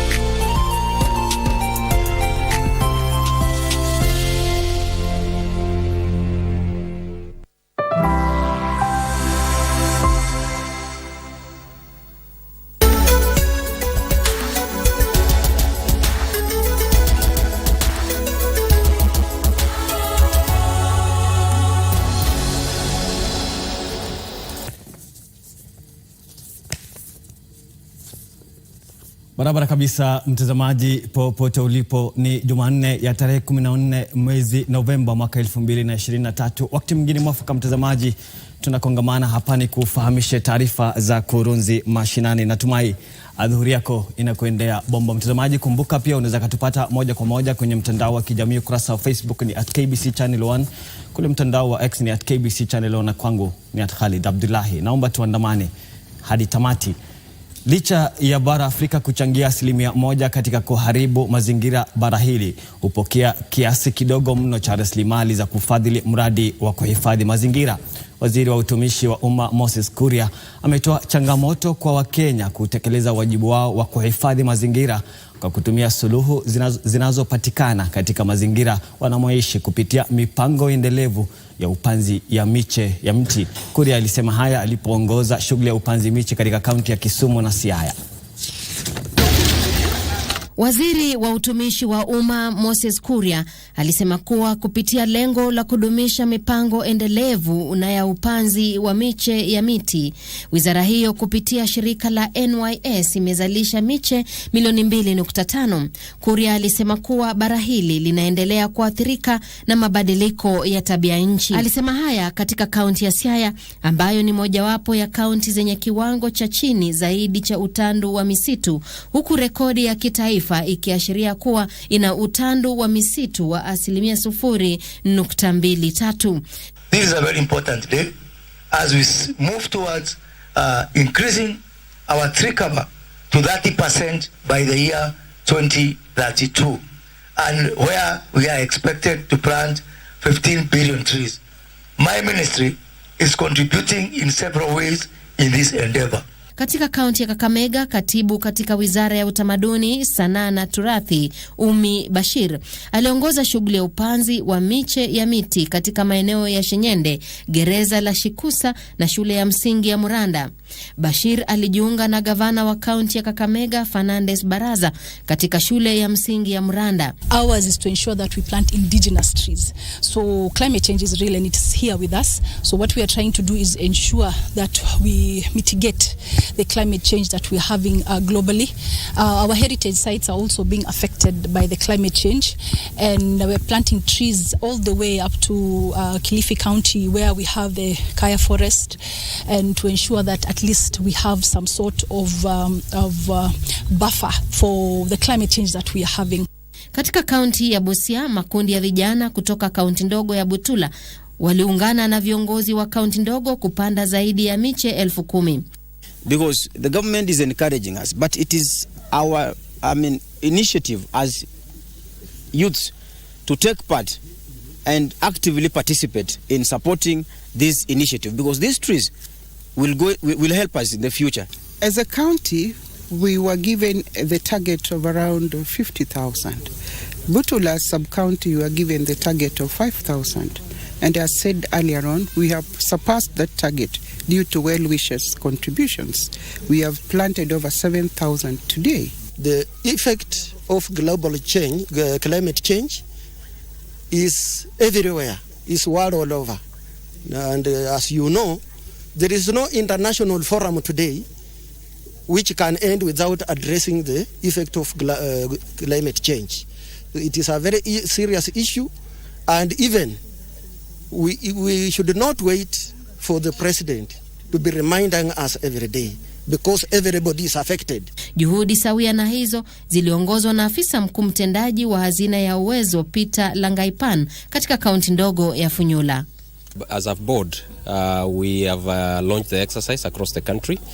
So we intend to have planted around 10,000 tree seedlings. So we have picked this area for a reason that one, it's an area that the forest cover has gone down, and as well as the rainfall. They are receiving quite substantial amount of rainfall, and we felt that this is a good ideal place to do our tree planting.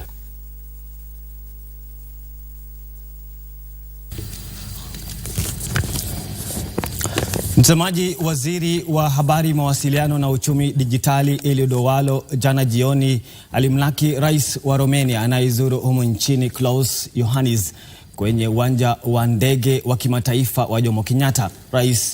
Rais huyo alizuru mataifa manne ya bara Afrika ikiwemo Kenya, Tanzania, Cape Verde na Senegal kuanzia leo hadi tarehe 23 mwezi huu.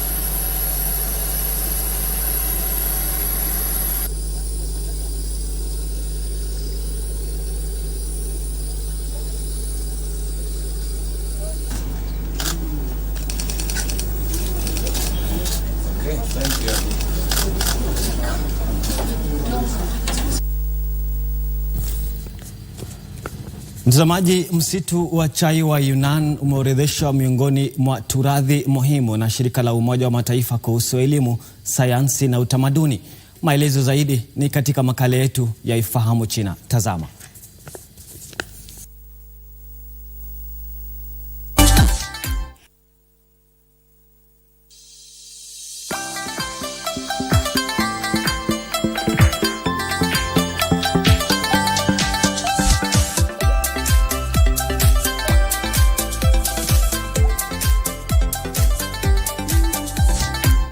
Mambo na karibu katika kipindi cha Ifahamu China. Mimi ni Zakia Peng.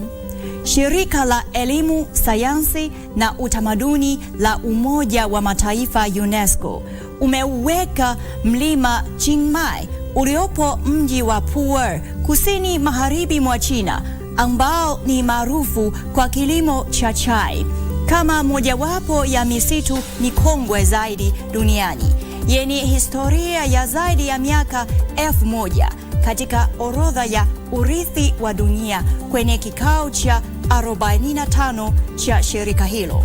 Mlima Chiangmai katika mji la Pu'er ni maskani ya moja ya misitu mikubwa zaidi ya chai duniani, inayochukua eneo la takriban hekta 1200.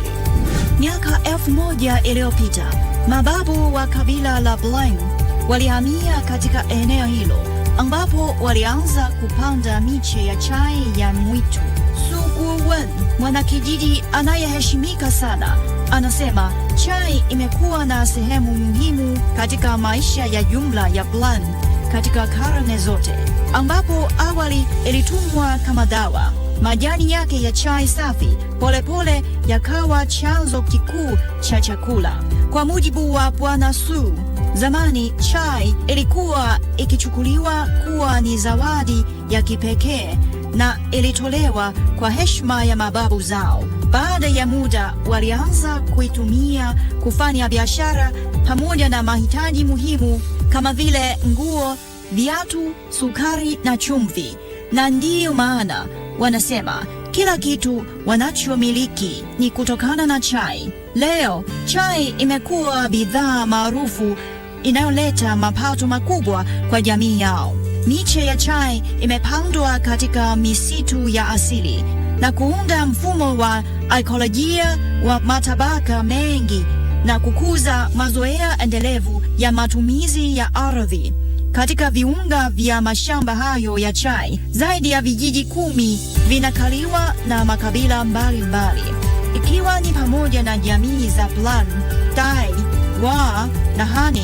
Katika kijiji kinachokaliwa na watu wa Blang, nyumba za makazi bado zina mtindo wa kitamaduni. Alama za chai mara nyingi huonyeshwa kwenye paa za nyumba za ghorofa 2, ambapo zamani ghorofa ya chini ilitumika kuweka mifugo. Leo nafasi hiyo hutumiwa sana kuonyesha bidhaa mbalimbali za chai na kufurahia kinywaji hicho. Baada ya muda, utamaduni wa chai umehifadhiwa kwa uangalifu na kurithishwa kwa vizazi kadhaa. Katika kila shamba la chai, mche wa zamani huchaguliwa kama mti wa roho ya chai, kina chemchemi. Wakazi wa eneo hilo hufanya shughuli maalum ya kuheshimu miti hii inayoheshimiwa. Katika muongo uliopita, jitihada zilipokuwa zikifanywa ili kufikia hadhi ya urithi wa dunia, mlima Chiangmai umekumbatia maendeleo ya haraka na kufurahia kutambuliwa zaidi. Haya kwa leo, kipindi hiki kinaishia hapa. Katika kipindi kijacho nitaendelea kukuletea mambo mengine yanayovutia kuhusu utamaduni na jamii ya China. Asante kwa kuwa nami. Mimi ni Zakia Peng. Kwa heri.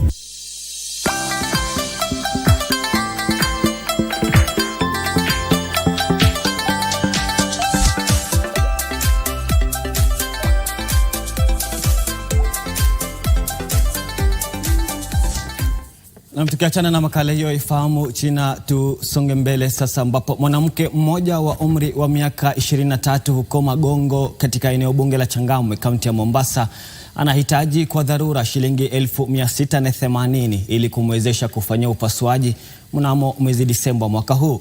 Clara Iloli ana uvimbe mkubwa mdomoni na anahitaji kufanyia upasuaji ili kuondoa. Upasuaji huo umepangiwa kufanyika katika hospitali ya AIC Kijabe. Kutana na Clara, mwanamke aliye na umri wa miaka 23. Kwa zaidi ya miaka 5 iliyopita amekuwa katika hospitali mbalimbali kutafuta matibabu ya uvimbe mkubwa mdomoni, hali ambayo imeendelea kuwa changamoto kubwa kwa maisha yake ya kila siku. Clara anasema uvimbe huo ulioanza kama kijipu kidogo upande wa kushoto wa uso wake sasa umegeuka kuwa tatizo kubwa kwake. Ulianza kama jipu kutoka ndani kwa mzizi. Nikaenda, wakati nilitolewa kwa hospitali ya kwanza si kupimwa. Yule daktari alifanya tu operation akaitoa. Wakati nimeenda another hospital, hapo ndo nikaambiwa kutoa ile mzizi. Sasa sikujua ni mzizi gani. Hatua yake ya kutembelea hospitali mbalimbali humu nchini kutafuta matibabu imekuwa mzigo mkubwa kwa familia yake, ambayo imelazimika kuweka hatimiliki ardhi yao kama udhamini ili kumudu gharama ya matibabu. Vile nilifika Kijabe nikafanyiwa kwanza test, ndio hiyo majibu ikapatikana shida ilikuwa wapi. Sasa nafaa kurudi mwezi wa 12 tarehe 22 kutolewa hiyo mzizi na ile mshipa yenye itakuwa ina support this part. Clara amesema anatarajia kufanywa upasuaji tena tarehe 23 mwezi Disemba, ikiwa ni siku 2 pekee kabla ya kuwadia kwa siku kuu ya Krismasi, ambapo ametoa wito kwa wahisani wampe zawadi ya Krismasi kwa kumsaidia kuchangisha shilingi 1680 anazohitaji kugharamia matibabu hayo. Wakati hiyo shida imepatikana, kaambiwa nirudi tarehe 22 Disemba na inahitajika pesa 1600 yenye inahitajika kurudi nayo hiyo siku, lakini kwa huu ugumu hatujiwezei lolote. Wahisani wanaweza kutuma mchango wao kupitia nambari ya simu 0797534648.